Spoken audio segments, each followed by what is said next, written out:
I'm Charlene Perez, and today we are going to identify communication barriers and their impacts in the workplace and discuss strategies to maintain them.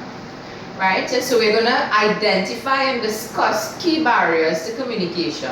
We're going to discuss the impacts of communication barriers on individuals and organizations, and we're going to give recommendations and solutions to solve each barriers. At the end of the presentation, we do a summary of the presentation. So what are barriers to communication? Barriers to communication are anything that impedes the communication process within an organization.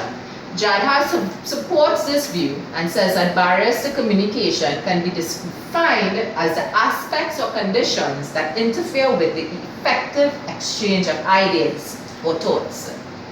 There are 5 key barriers to communication. Right? So the first one is language barriers.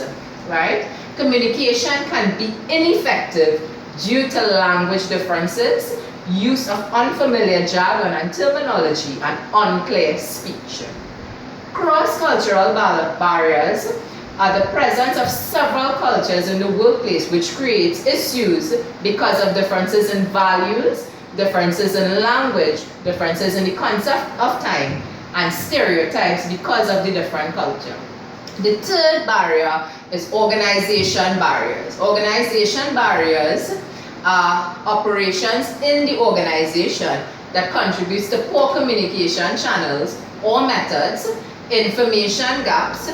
There is the existence of unclear or poor understanding of roles and responsibilities, and there may be too many levels in the organizational structure. Information might be misinterpreted or understood differently. Psychological barriers refers to attitudes and emotions, opinions and thoughts, lack of attention, poor retention of information, or the improper transmission of information. Right? Physical barriers also exist in the organization, and they include closed office doors, physical distance between sender and receiver, large workspaces, separation based on status and position, distraction and noises in the work environment. So there are several negative impacts of barriers on individuals and organizations. First one is inefficient flow of information. There might be misunderstandings that lead to conflict. Individuals might become withdrawn and distrust others. There's miscommunication, confusion. The organization can face financial loss. There's poor performance and productivity, distrust and a hostile work environment, poor teamwork, poor interaction, decrease in creativity and innovation, and delivery of invalid information. Right? So we're going to discuss now how do we overcome the different barriers. So to overcome language barriers, employees and organizations can become more active listeners, give feedback, request clarification, right? Use simple language, and the organization could implement formal communication standards. To overcome cross-cultural barriers, there can be learning of other cultural practices and custom, acknowledge and embrace cultural diversity in the workplace.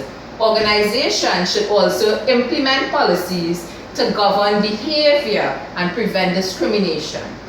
Team building exercises can also be used to overcome cross-cultural barriers. Strategies to overcome organizational barriers.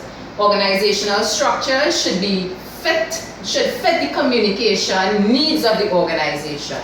The organization should provide clarity on their policy and procedures as it relates to communication, avoid information overload, select appropriate communication tools and methods, engage employees, provide feedback, and create a workplace that is based on trust and openness. Strategies to overcome psychological barriers. Provide clarity to receivers, make an effort to understand the perspective of others, be conscious of your personal biases, and listen carefully and effectively. Right? Physical barriers can be overcome by creating a comfortable work environment that promotes innovation and creativity. You minimize the distractions. You design the workplaces to facilitate interaction, and you encourage face-to-face as well as technology-based interactions, right? So in the presentation, we focus on the 5 key barriers to communication: language, cross-cultural, organization, psychological, and physical barriers. It is impossible to achieve effective communication with these barriers, right? And they can affect, because they can affect the productivity, performance, creativity, innovation, and interpersonal relationships in the organization, right? Individuals and organizations must take an active role in order to prevent these barriers and make communication more effective. Individuals must be more interactive, and organization must take measures needed to provide policies and manage more effectively. Thank you, everyone.